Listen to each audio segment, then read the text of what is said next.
Hello बच्चों, आप लोग कैसे होंगे। मुझे आशा कि आप लोग बहुत अच्छे होंगे बच्चों, और आप लोग बेहतर पढ़ाई आप लोग घर पे कर रहे होंगे।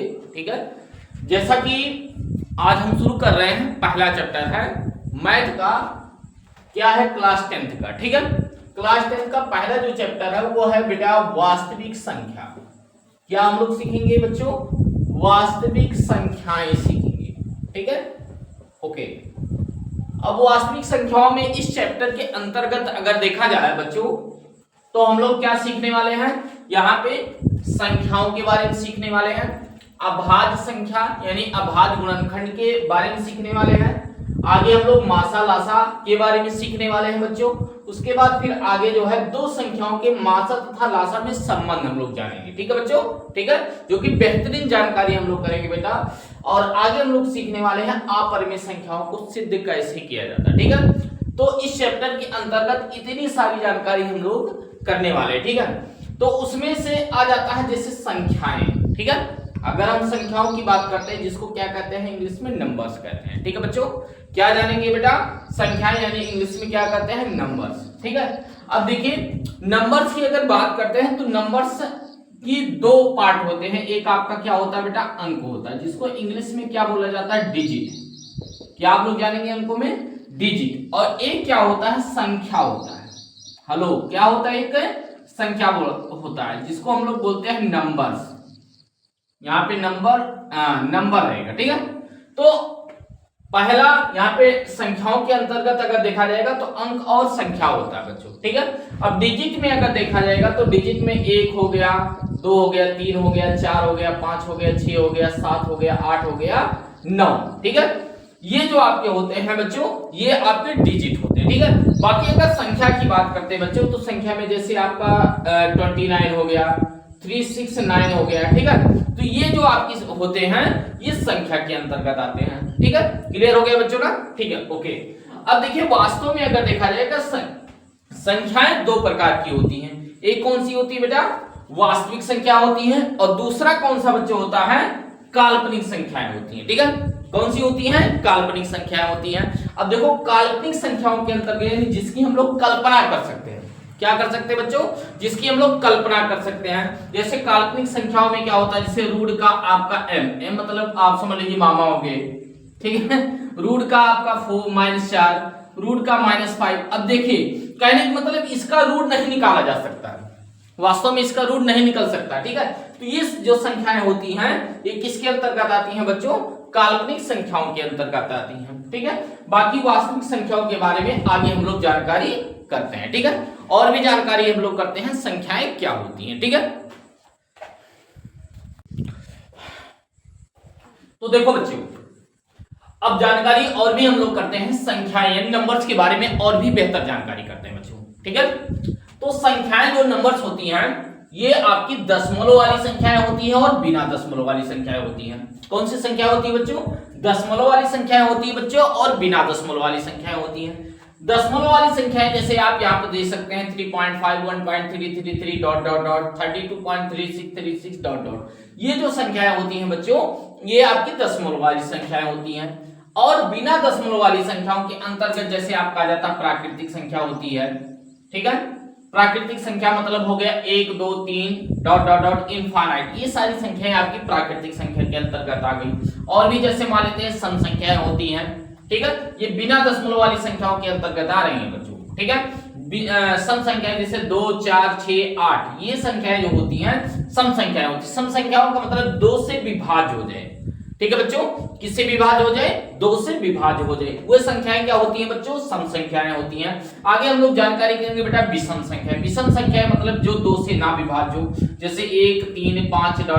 इनफाइनाइट। ठीक है, ये सारी संख्याएं विषम संख्याओं के अंतर्गत आती हैं। आगे पूर्णांक संख्या। पूर्णांक संख्या आपकी जो होती है माइनस इनफाइनाइट से लेकर प्लस इनफाइनाइट होती है। ठीक है, यानी इसमें माइनस और प्लस दोनों प्रकार की संख्याओं आ सकती हैं। ठीक है, पूर्णांक संख्या के अंतर्गत। और भी आपकी क्या होती है बेटा? पूर्ण संख्या। पूर्ण संख्याएं जो होती है बच्चों ये 0 से होती है, 0, 1, 2, 3 इनफाइनाइट तक। ये सारी संख्याएं जो होती है बच्चों ये पूर्ण संख्या के अंतर्गत आती हैं। आगे हमारा क्या होता है बेटा? भाज्य संख्या। भाज्य का मतलब जो विभाजित हो जाए। ठीक है बच्चों।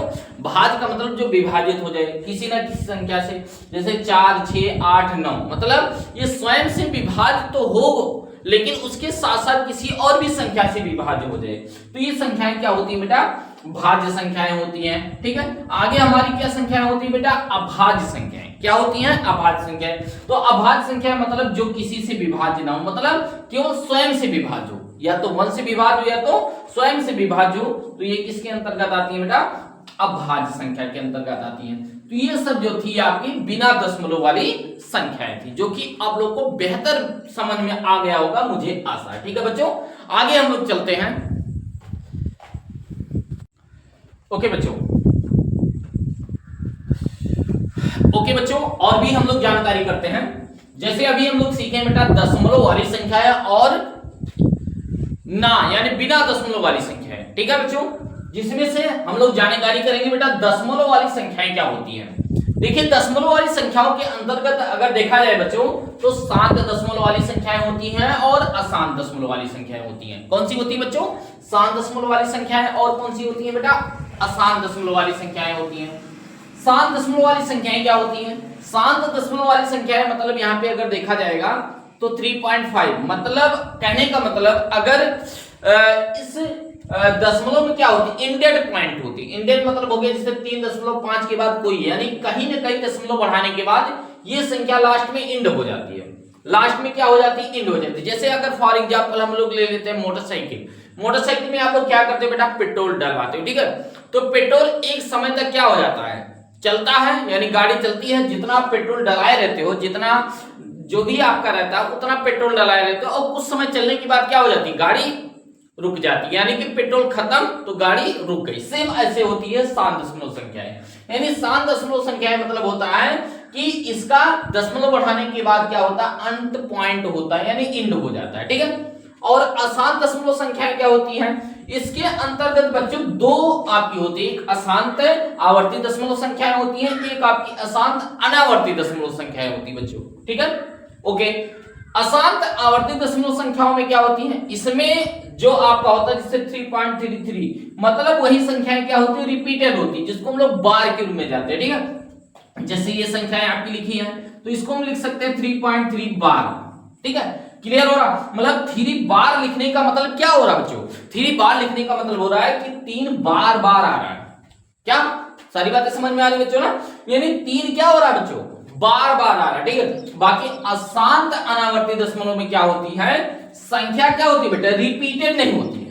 हेलो, संख्या क्या होती है बच्चों, रिपीटेड नहीं होती। जैसे आपका क्या हो रहा है, 0 1 हो रहा है, फिर क्या हो रहा है, 001 हो जा रहा है। ठीक है, सेम एज इट इज क्या हो रहा है, 03 है, 003 आ रहा है। ठीक है, तो ये जो संख्याएं हैं बेटा, ये आपकी अशांत दशमलव, अशांत अनावर्ती दशमलव संख्याएं हैं, और ये आपकी क्या है बच्चों, अशांत आवर्ती दशमलव संख्याएं। ठीक है, तो अशांत आवर्ती दशमलव संख्याएं आपको क्लियर हो गया, अशांत अनावर्ती दशमलव संख्याएं आपको क्लियर हो गया। ठीक है, वास्तव में ये जो संख्याएं होती है बेटा, इसी संख्याएं को हम लोग क्या बोलते हैं बेटा, अपरिमेय संख्या बोलते हैं।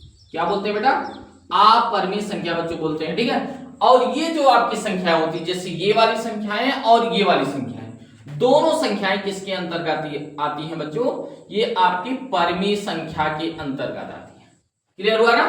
ठीक है, तो आपको सारी बातें क्लियर हो गई होंगी कि आपकी परिमेय संख्या के अंतर्गत कौन कौन सी संख्याएं आती हैं और अपरिमेय संख्या के अंतर्गत कौन कौन सी संख्याएं आती हैं। ठीक है, ओके बच्चों।